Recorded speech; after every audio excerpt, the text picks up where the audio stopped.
Se hoje você parasse de aprender, quanto tempo você acha que levaria para que o mercado te deixasse para trás? A gente vive em um mundo que muda rapidamente e hoje em dia mais rápido do que nunca, né? Se a gente olhar para trás, a gente percebe que profissões inteiras simplesmente desapareceram nos últimos anos, enquanto outras novas profissões surgiram do nada, né? E com a inteligência artificial avançando, e aí eu posso dizer numa velocidade nunca antes vista, essa resposta talvez seja mais curta do que você imagina. Se antes o aprendizado era algo pontual, a gente estudava, a gente pegava ali um diploma de faculdade e pronto. Hoje, ele precisa ser algo contínuo. E esse cenário, ele tornou dois conceitos fundamentais muito importantes, o upskilling e o reskilling. Mas o que exatamente eles significam e como é que eles podem impactar de alguma maneira a minha carreira, na minha empresa, na minha vida pessoal? E principalmente, como é que eu posso usar esses conceitos a meu favor? Bom, meu nome é Bruno Ribeiro, eu sou coach e eu ajudo as pessoas a desenvolver a autodisciplina, a desenvolver o foco, a construir os melhores hábitos, o autocontrole, para que possa transformar a sua vida tendo ali mais produtividade. E se você for novo por aqui, não deixe de assinar o canal para que você possa receber aí toda semana um conteúdo exclusivo que vai te ajudar a sair da zona de conforto e gerar talvez em você aquela energia que é o que você está precisando para parar de procrastinar e agir de verdade em direção aos seus objetivos. E se você preferir, também pode acompanhar a gente pelos outros canais que eu vou deixar aqui na descrição desse episódio. E falando no mercado que hoje se transforma a cada dia com uma nova tecnologia, uma nova tendência, entender a diferença entre o upskilling e o reskilling é mais do que só uma questão de curiosidade. É uma questão de sobrevivência profissional, vamos dizer assim, tá? O upskilling, nos dias de hoje, é como se fosse um aprimoramento das habilidades que você já tem, que você já possui. É como se você estivesse turbinando ali um conjunto de competências para que você se torne mais importante, para que você se torne mais atualizado, mais eficiente e principalmente mais valioso na sua área de atuação. Vamos ver aqui um exemplo? Imagina um designer gráfico, que ele hoje em dia domina ali a ferramenta Adobe Photoshop e outras ferramentas que ele usa, Figma, ferramentas tradicionais, mas ele decide aprender a usar a inteligência artificial para criar artes de forma mais rápida, mais inovadora, mais personalizada. Esse profissional, ele não está mudando a carreira dele, ele está evoluindo dentro dessa mesma carreira e levando ali o nível dele para um nível de especialização, né? Quando a gente fala de reskilling, por outro lado, é um passo, vamos dizer assim, mais ousado, é uma requalificação para uma área nova. Significa que ele vai adquirir novas habilidades, completamente diferentes das habilidades anteriores, para que ele possa se reposicionar no mercado. Pensa, por exemplo, em um bancário que percebe que o crescimento da área de tecnologia vem sendo aí exponencial e ele decide aprender ali programação, análise de dados. Ele não está só atualizando o currículo dele, ele está construindo uma nova trajetória. E eu vou te dar mais uma metáfora simples, só para ajudar a fixar essa diferença entre o upskilling e o reskilling. Imagina que você é um chefe de cozinha. Fazer um upskilling seria algo como aprender uma nova técnica gastronômica, como por exemplo, cozinhar o sous vide, que é sous vide, né, que é uma técnica de cozimento a vácuo e dominar ali a fermentação artesanal, ou incorporar uma gastronomia mais molecular, que está aí na moda, né, dentro do seu repertório. Você continua sendo um chefe de cozinha, mas você se torna um chefe ainda mais completo, mais complexo e mais requisitado. Já quando a gente fala de reskilling, seria como trocar a cozinha pelo salão. Por exemplo, estudando vinho, se tornando ali um sommelier, e você muda a sua função, mas você obviamente leva consigo toda a bagagem que você construiu ao longo do tempo, né? Agora, aplicando isso, obviamente, de uma outra forma, né? No mundo atual, onde a inteligência artificial, a automação e as novas demandas sociais reconfiguram as profissões a todo momento, quem acaba não se adaptando corre um grande risco, o risco de ficar para trás. Aprender continuamente deixou de ser uma vantagem competitiva e passou a ser, vamos dizer assim, uma condição básica para que você se mantenha relevante, para que você se mantenha feliz e seguro no seu trabalho, né? E também na vida pessoal. Agora, reflita um pouco. Se o mundo está correndo uma maratona em velocidade de Fórmula 1, ficar parado não é mais uma opção, concorda? É um risco. A tecnologia, ela vem mudando a forma, e como eu falei, de forma exponencial, e isso vem encurtando drasticamente o nosso prazo de validade, né? O nosso não, né? O prazo de validade das nossas habilidades profissionais, né?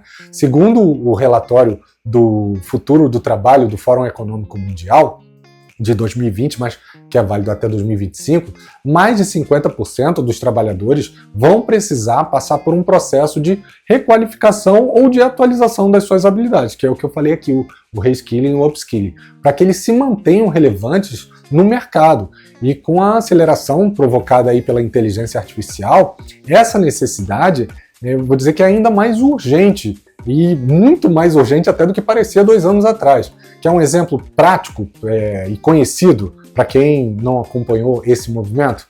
Pensa aí na Kodak, lembra? Lá nos anos 90, a Kodak, todo mundo tinha câmera fotográfica, né? A Kodak praticamente era um sinônimo de fotografia, ela era líder absoluta no mercado, e ela dominava a tecnologia de filmes analógicos. Até aquele momento era a forma como a gente tirava, não sabia o que ia acontecer, ele mandava revelar e via. Curiosamente, foi um engenheiro da própria Kodak que inventou a primeira câmera digital em 1975. Mas ali a liderança da Kodak ignorou a inovação, achando que aquilo ali ia canibalizar o seu negócio principal, que era o negócio de fotos, de revelação, né? Qual foi o resultado? Enquanto o mundo mudava para o digital, a Kodak ficou parada e acabou falindo em 2012.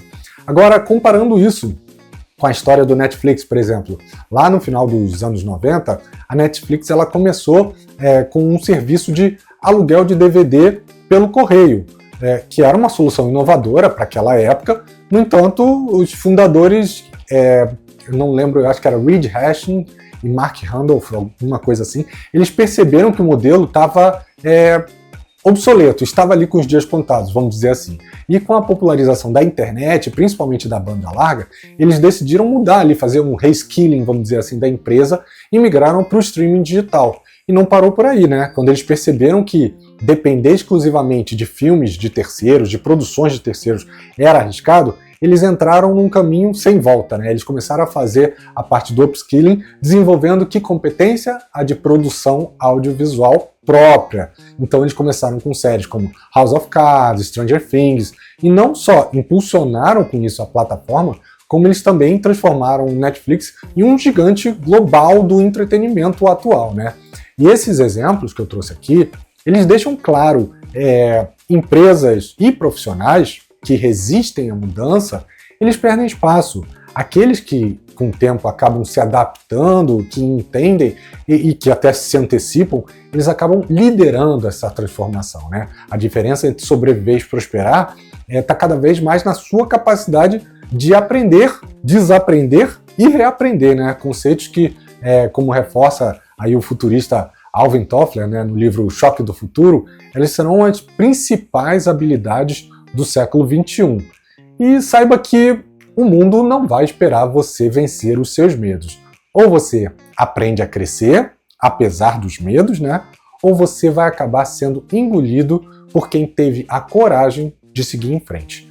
Muita gente ainda acha que o upskilling e o reskilling são só temas distantes, reservados aí para líderes, CEOs de grandes empresas, mas a verdade por trás disso é que elas são ferramentas práticas para que você consiga vencer os principais medos que você tem hoje em dia e que eventualmente travam a sua carreira e a carreira de muitas pessoas, né? Todos os dias isso acontece, né? E eu vou falar aqui sobre os 5 medos mais comuns para que você entenda como lidar com eles, tá?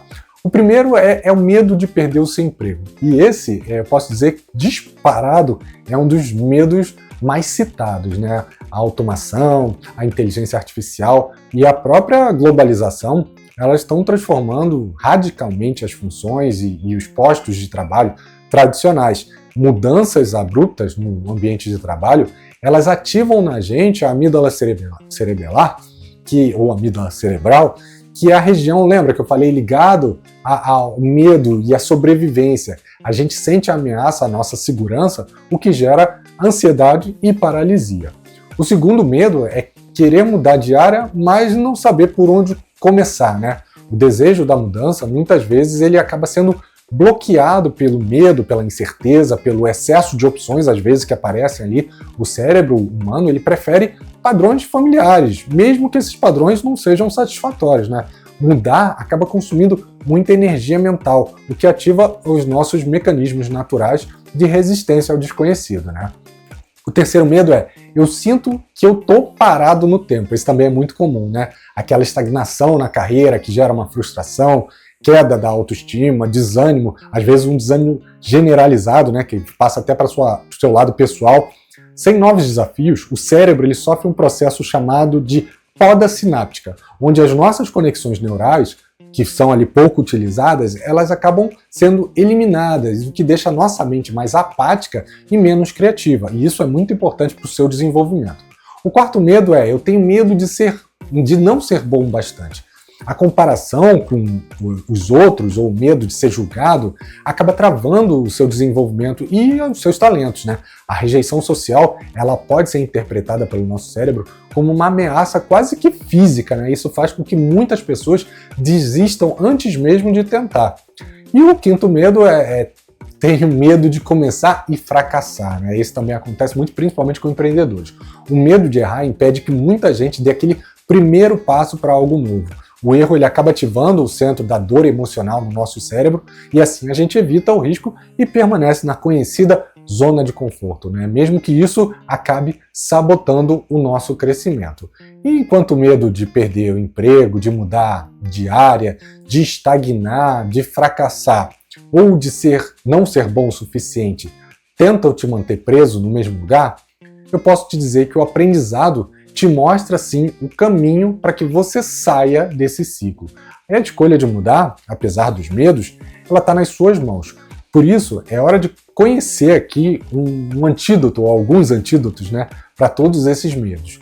O aprendizado intencional e contínuo, ou seja, aquele que você busca, que combina o upskilling com o reskilling, com a sua mentalidade de crescimento e com os princípios da neuroplasticidade, né, que é o desenvolvimento de novas conexões neurais, eles ajudam muito. Eu vou te explicar como aplicar isso no seu dia a dia de forma bem simples, com alguns passos aqui que você pode fazer. O primeiro deles é apostar no upskilling.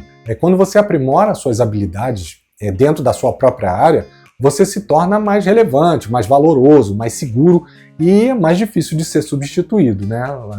Você pode aplicar isso na prática escolhendo ali uma habilidade da sua profissão que vem crescendo de importância. Isso você consegue analisar, né? Por exemplo, análise de dados, gestão de projetos, comunicação assertiva, comunicação atraente. Dedique 15 minutos por dia para estudar, praticar ou se atualizar nessa habilidade. Pode ser lendo um artigo, pode ser assistindo um vídeo ali no YouTube ou resolvendo um desafio rápido. Por exemplo, se você trabalha com vendas, né, aprende ali uma técnica de venda de marketing digital, por exemplo, ou usar um CRM mais moderno, que tem inteligência artificial, isso vai te ajudar bastante. O segundo passo é invista no reskilling.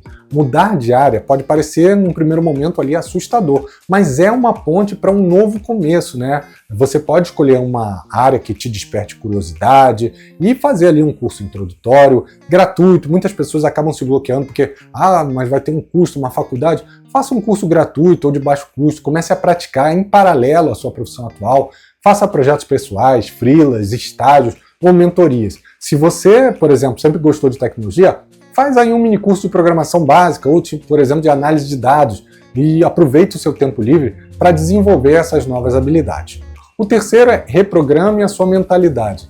Não se trata de ser bom ou não ser bom, trata-se de estar em evolução contínua. Sempre que você se pegar pensando, eu não sei fazer determinada coisa, eu não sei fazer isso, adicione a palavra ainda e celebre, obviamente, pequenos progressos, mesmo que esses sejam discretos. Mantenha ali um diário, um bloco de anotações para registrar cada nova habilidade ou cada novo aprendizado que você tenha tido semanalmente. Por exemplo, se você errou ao tentar liderar, por exemplo, uma reunião, anota ali o que você aprendeu, veja isso como parte do seu crescimento, tá? O quarto passo é veja e valorize o erro como parte do caminho. Errar não é falhar. Falhar a gente sabe que é deixar de tentar, né? Errar é uma forma de aprender, uma forma mais profunda. Ao cometer algum erro ali, você tem que se perguntar, o que esse erro está tentando me ensinar? E compartilhar os seus erros em conversas abertas com os colegas, com os amigos, tentando normalizar, né, esse processo de aprendizado. Então, por exemplo, se você foi reprovado em um processo seletivo, analise o feedback e ajuste o seu preparo para que na próxima tentativa você esteja mais preparado para a entrevista, entenda o que aconteceu de errado nesse primeiro momento. E o quinto passo é construir pequenos avanços diários. O método japonês conhecido aí, o Kaizen, né, que ensina a gente a fazer pequenas melhorias de forma constante, gera aí grandes transformações. Definir metas mínimas diárias de aprendizagem, por exemplo, ler uma página, ler 10 páginas, assistir um vídeo de 5 ou de 10 minutos, fazer as anotações, usar técnicas simples como a técnica de Pomodoro, separar ali 25 minutos de foco para depois 5 minutos de descanso, ao invés de ficar tentando estudar ali 3 horas seguidas, que vai acabar te frustrando, né? Foca em aprender algo novo em apenas 10 minutos e vai aumentando. Conforme você sentir mais segurança, você se sentir mais confortável, você vai conseguir aumentar o seu tempo de estudo, né?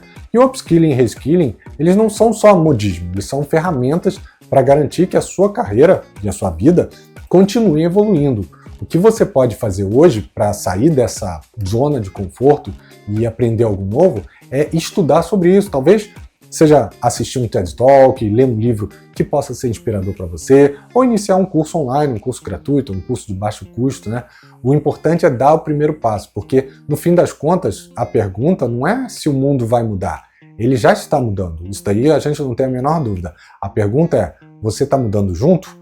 E se você quiser continuar essa jornada de aprendizado que eu venho trazendo aqui com o podcast, se inscreve no programa Fora de Série. É um treinamento que eu estou trazendo com 3 pilares maiores aí, né? Um pilar de autoconhecimento que vai te ajudar a entender o seu momento atual, quais são os seus valores, seus princípios, suas crenças, como é que o seu cérebro funciona, por que você tem determinados comportamentos, o que geram esses comportamentos que eventualmente geram os seus resultados. O segundo pilar é o pilar da autorregulação, que vai te ajudar a entender quais são os alicerces de um modelo mental de crescimento, como é que você constrói e mantém bons hábitos, né? Porque não adianta a gente pensar em foco, em disciplina, em autocontrole, mas não transformar isso num hábito, e em algum momento você vai acabar perdendo aquela energia, né?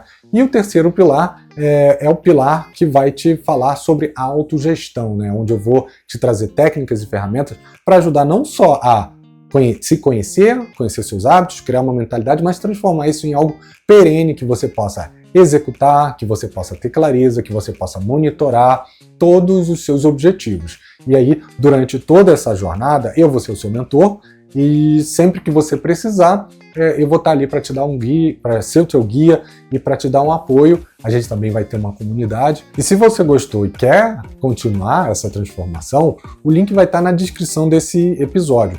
Caso no momento que você esteja assistindo as inscrições não estejam abertas, você vai encontrar um link para uma lista de espera. E aí, assina a lista de espera que assim que uma nova turma for aberta, você vai ser avisado para que você possa participar. Espero que você tenha gostado desse episódio. Se gostou, curte, comenta, compartilha com pelo menos uma pessoa, deixe o seu review, deixe o seu comentário e a gente se vê semana que vem. Um abraço e até lá. Tchau, tchau.